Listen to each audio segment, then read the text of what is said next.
ગબ્બર ઠાકોરને નાક બાર મૂકી દીધા છે, એમને જે ડીજે કર્યું હતું એમાં. તો જ્યારે ઠાકોર સમાજનું સંમેલન હતું સેક્ટર 11માં, ત્યારે પણ હું ડીજેમાં કદી ગાતો નહીં. કમલેશભાઈ તમને ખબર છે, અશોકભાઈ તમને ખબર છે, રોહિતભાઈ તમને ખબર છે. મેં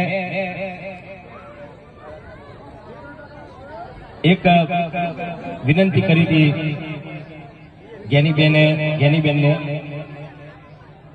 તો જ્ઞાનીબેન એવું કહેતા કે ભાઈ મેં બંધારણ નહીં ઘડ્યું, પણ બોલ્યા તો તમે ને પેલા આગળ તો તમે આવ્યા હતા ને, તમે બોલ્યા હતા ને.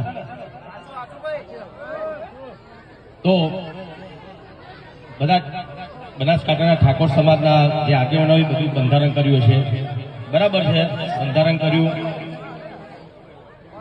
ઘણા બધા એવા ઠાકોર સમાજમાં ઘણા બધા એવા કુરિવાજો હતા, જે બહુ સારું કામ કર્યું છે ઠાકોર સમાજના બધા આગેવાનોએ. પણ એના લીધે ડીજેના જે કલાકારો હતા બનાસકાંઠામાં બિચારા ઘેર બેસી ગયા. વગાડતો દારૂ પીનારો પીવાનો જ છે, ઝઘડા કરનારો ઝઘડો કરવાનો જ છે. તો ડીજે બંધ થવાથી સમાજમાં સુધારો આવશે એ વસ્તુ ખોટી છે. જે ડીજે બંધ થયા છે ને એ ઘણા બધા કલાકારોના બિચારા એ લોકોનો રોજગાર બંધ થઈ ગયો છે, એ લોકોને ખબર નહીં પડતી. એ બધા મોટા માણસો છે, કેટલા ડીજે છે. તો એક ડીજેમાં 15 કલાકારો કામ કરતા હોય તો કેટલા કલાકારો બીજા ત્યાં બે ઘર એમને કમાણી બધી બંધ થઈ જાય એમની. તો ચલો કઈ વાંધો નહીં, તમે ડીજે બંધ કરાવી દો.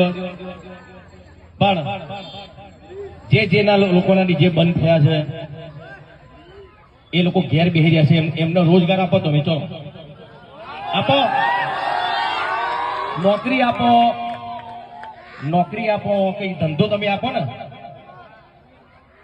એમને તો એમના સિવાય કલાકારો બિચારા એક ગાવા કે વગાડવા સિવાય બીજું કોઈ કરી શકવાના નથી.